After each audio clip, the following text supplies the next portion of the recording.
All right, so you were watching with us preparations for the launch of Nilesat 301 from Florida, which will be launched tonight. That's 11:03 p.m.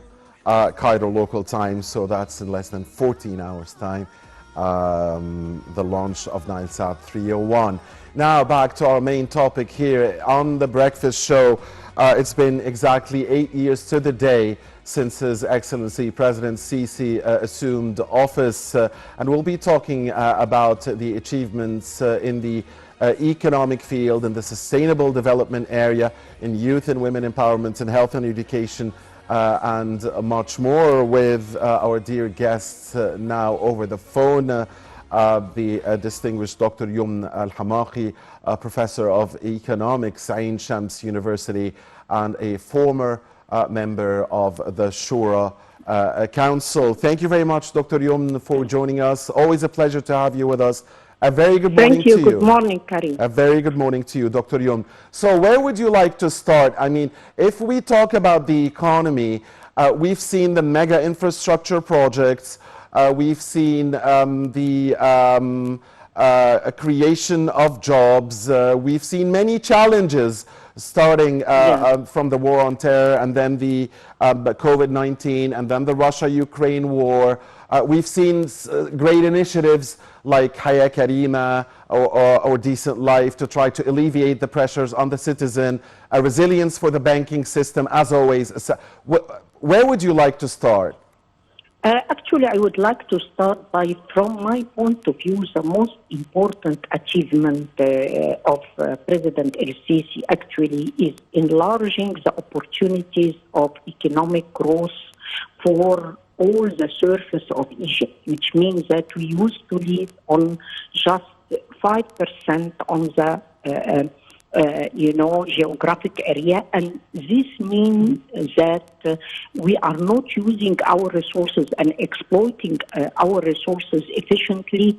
You know, Karim, that all economic activities were concentrated in the three cities, Cairo, Alexandria, and two other cities.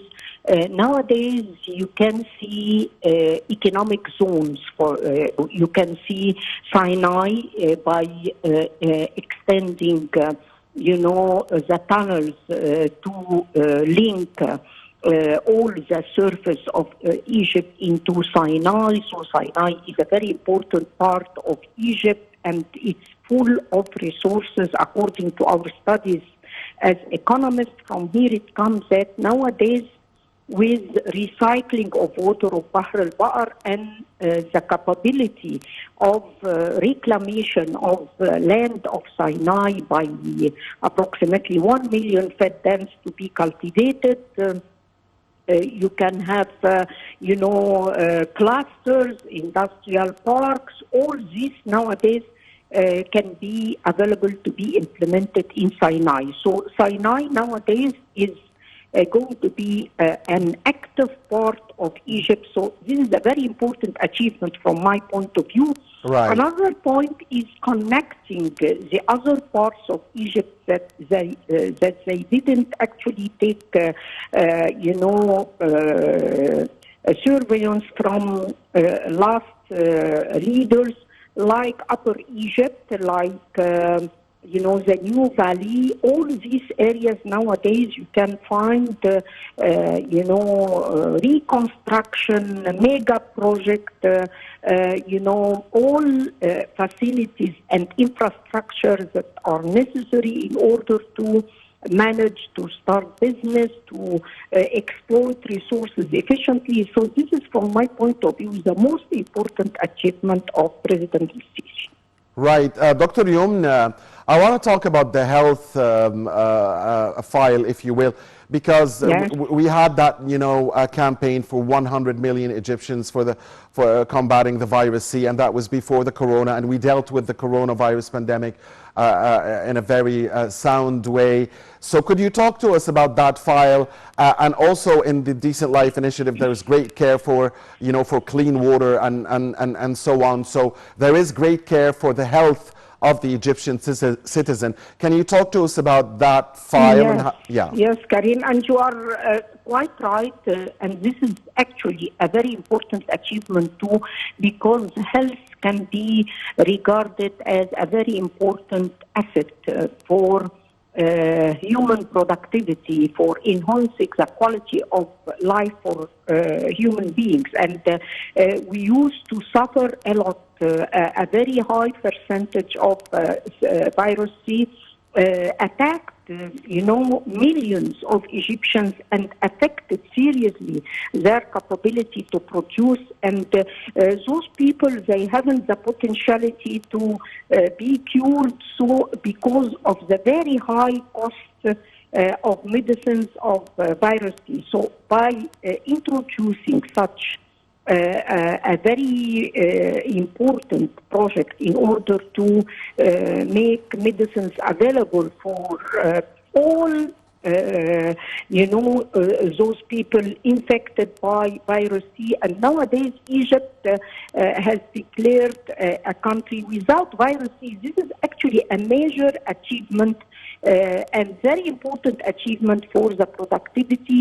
Yeah. Hopefully this achievement needs to be accomplished by enhancing the productivity of Egyptians. So, and actually President Sisi announced this on the ceremony of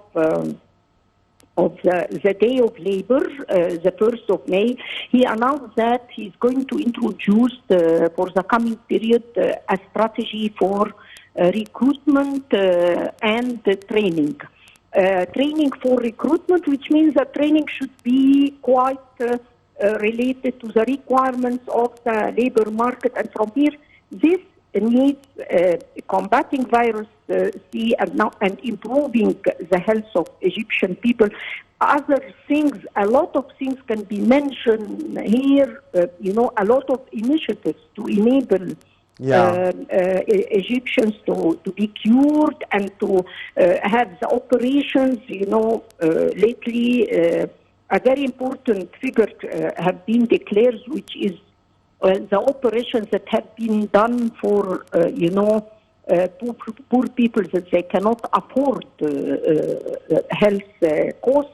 Correct. Arrived to 11 billion Egyptian pounds. Right. So, Dr. Yomn, I guess all of this comes, this is Mohammed Abdelrahim with you and not Karim.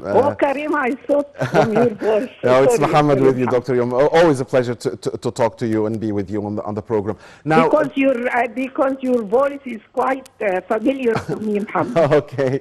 Yes, Dr. Yomn. So sustainable, I guess all of this comes within a vision, Egypt's vision for 2030, Egypt's long-term vision for sustainable development. When we talk about improving the health services for all citizens, talk to us more about that vision, the sustainable development vision, especially, Dr. Yomn, please, the youth empowerment and the women empowerment. And I know that this is a field that you worked on for years. Yes, yeah.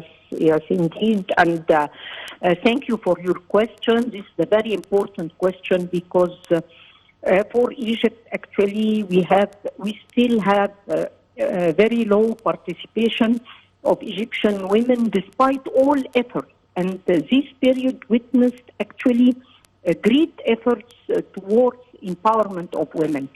On every sphere, like economic, we can see ministers, we can see increasing number of women in the parliament.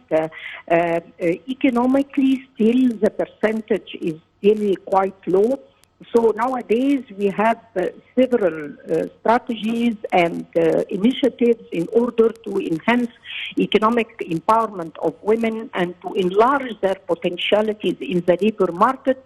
And I believe that from my experience, like you mentioned, Mohammed, that still the reproductive role in Egypt is preventing Egyptian women from being active economically. And from here it comes that we have a very ambitious program actually monitored by President Sisi, which is supporting with the Minister of Solidarity, supporting, establishment of nurses all around Egypt. Nowadays, there are quite facilities to increase the number of nurses all around Egypt. I believe Yes. it's a very important step in order to, help women and encourage them to participate economically.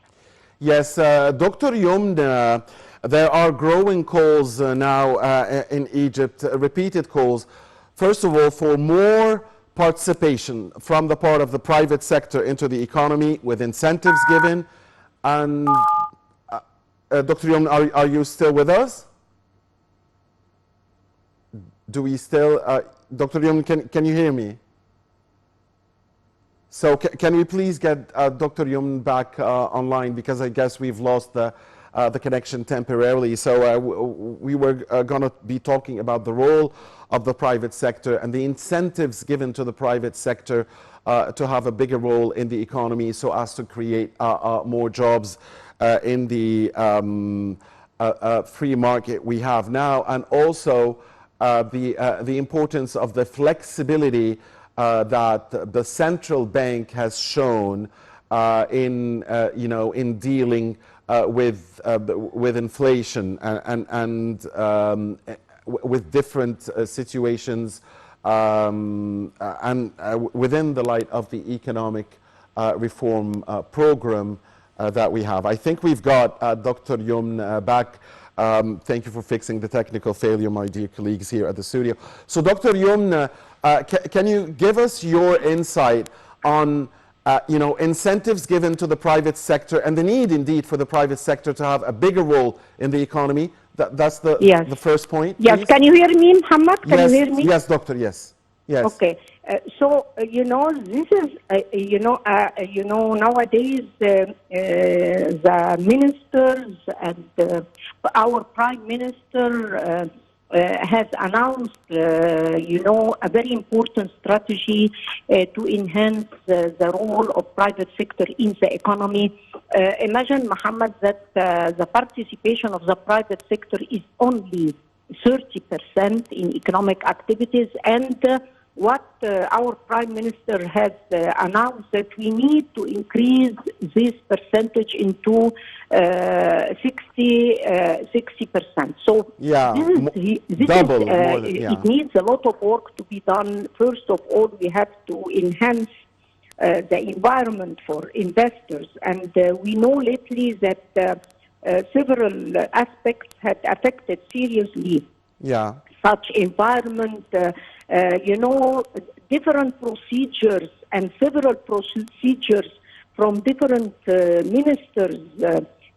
This is affecting seriously the environment of investment, and I believe that taking the decision that any minister cannot introduce any new regulations without referring to the Prime Minister, I believe this can play, inshallah, for the coming period, a significant role towards, a sustainable and stabilized environment for investors. And Egypt is in deep need to attract foreign direct investment. Nowadays, we have in different fields very high potentialities of very profitable projects in different sectors, like in the industrial, the service, information technology, the agriculture sector.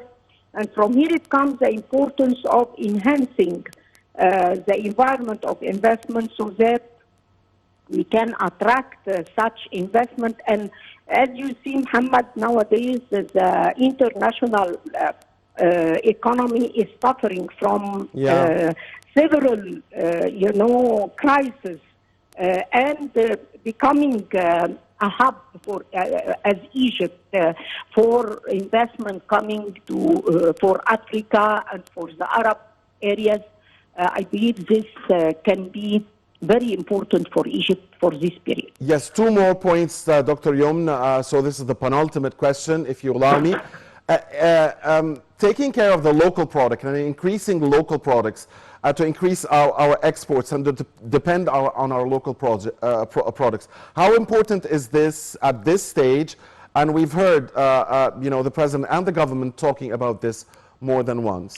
This is essential, not important. Why? Because nowadays our industrial sector is referring to importation by 45%. This is very high as importation, and this percentage is affecting seriously the competitiveness of our industry and representing a burden on our balance of trade. And from here it comes the importance of increasing the local content.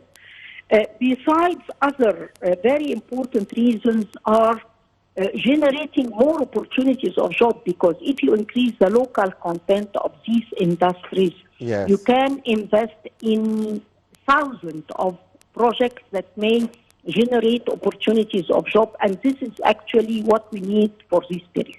Yes, we've seen, of course, the tourism industry picking up before the latest developments on the Russia-Ukraine war, and we hope that tourism would continue to pick up. And my dear colleague Shireen Adel will be talking about that in the second part of the program. Great efforts here by the government. The president himself, attending great events in last April, last October in Cairo and in Luxor. My final question, Dr. Yomn, here is about the resiliency of the Egyptian economy and the flexibility the central bank has shown in decreasing rates in time of Corona, increasing rates to fight inflation, free floating the currency to get a free market economy. So the reform program, the flexibility and the resilience of the banking system and the Egyptian economy, Dr. Yomn. Yes, we need actually to exert more effort in order to enhance our resilience as Egyptian economy, and this needs from us to improve the competitiveness of our production so that to be able to penetrate international markets. Our export is still, we have the goal of reaching $100 billion, but still, our exports not sufficient to cope with our external debt and our internal debt too. So building our resilience as an economy needs to exert more effort in exports, to exert more effort in attracting foreign direct investment, for the transfer of technology and injection of foreign currencies as well. And we need not to refer to foreign indirect investment, because this what we can call hot money, and this is affecting seriously our resilience to cope with crisis. Thank you very much, as always, Dr. Yomn Hamaki, Professor of Economics, former member of the Shura Council, for your great insight and for your precious time. And dear viewers, now please stay with us. My dear colleague Shireen Adel will be proceeding with the second topic here on the program, and how Egypt has done to fight back from Corona and get back its vital tourism industry on its feet once again. Please stay with us.